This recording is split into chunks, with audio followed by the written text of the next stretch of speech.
with the Regional Health Survey.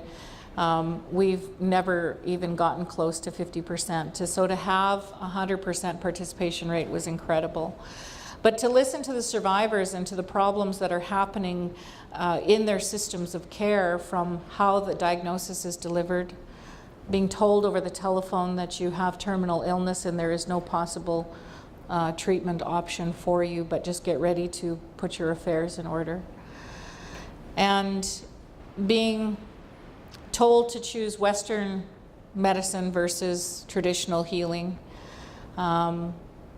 Really having no access to medical transport. Medical transport is there, but to have to ride 8 to 14 hours to your cancer treatment after your doctor tells you that you're so immunocompromised that you should not be around sick people, but yet non-insured health benefits is telling you to get in a van with sick people and go home for 14 hours on a road trip home.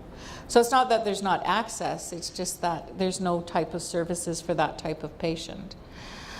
And there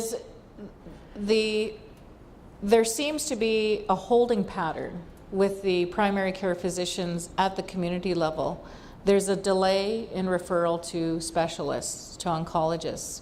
So in the cancer study, we were informed by a few of the survivors that they knew something was terribly wrong, but it took up to 6 years to get a referral to an oncologist, and by then the growth was the size of a grapefruit and they were in 4th stage and fighting for their lives.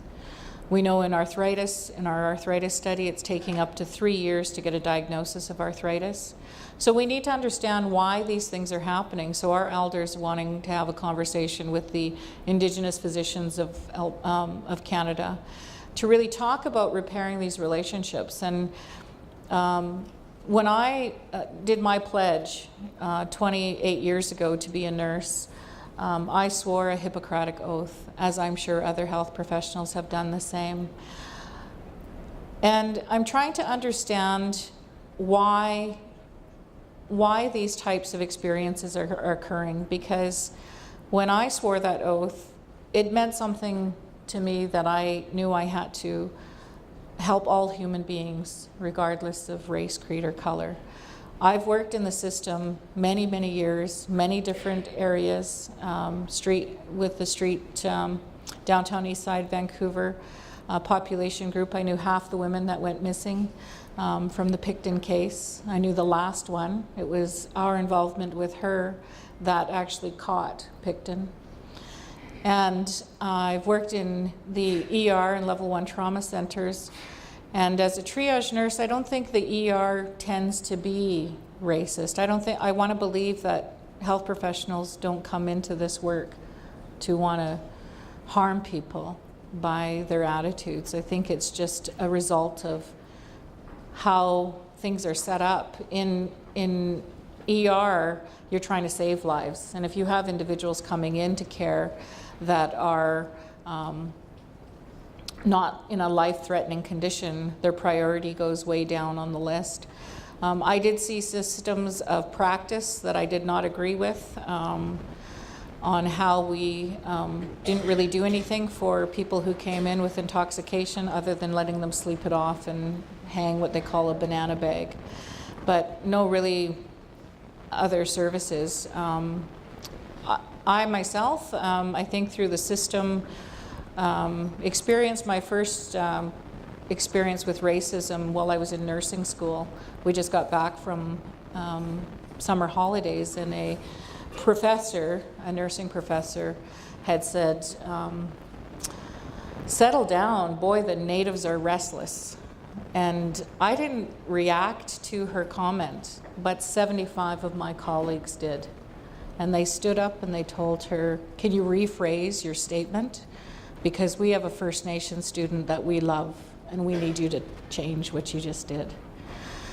So when you make allies and you build those relationships, things change. And when I did experience racial tendencies with physicians providing care to First Nations clients, I would use it as a teaching opportunity.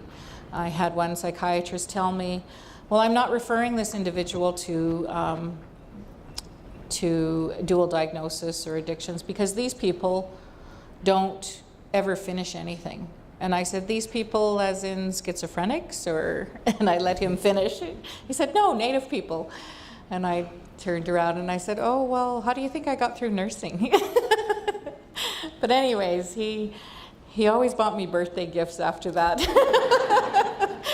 But you really choose how to teach these things. And I think that cultural competency is a good start. I'm not convinced it's the answer.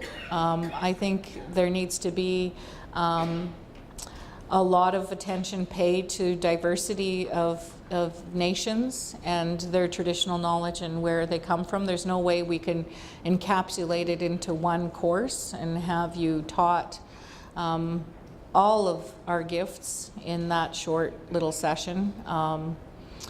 And I believe that when the relationship changes and it shifts, it's very hard to measure, but you know it happens. It takes a great deal of commitment and guidance and those relationships that you have and those connections to who you are as an Indigenous person, to be humbled to be able to facilitate those conversations with the help of the elders and the traditional knowledge holders. So I think there's a lot of work that needs to be done around cultural competency, a lot of quality assurance checks. I'm not convinced that we're ready for self-identifiers at time of hospital entry. I know myself, when I applied for nursing school, I did not self-identify because I did not want to be treated differently. And so I think we have some work to do. And partly is we ourselves as First Nations need to be educated on what are our rights, what are our patient rights. We are very well known for not complaining. So I think we need to know what those rights are. I know that Dr. Alika LaFontaine shared with us that physicians have 52 criteria that they need to follow in order to uphold their license annually. Nurses have very similar criteria. So we have a lot of work to do to really educate ourselves on our patient rights, on systems that need some map on who do you go to when relationships fail. So how do you navigate through those systems? They're very complex. Systems don't talk to each other. We have some work to do collectively, but I have a lot of hope that we're almost there. Thank you.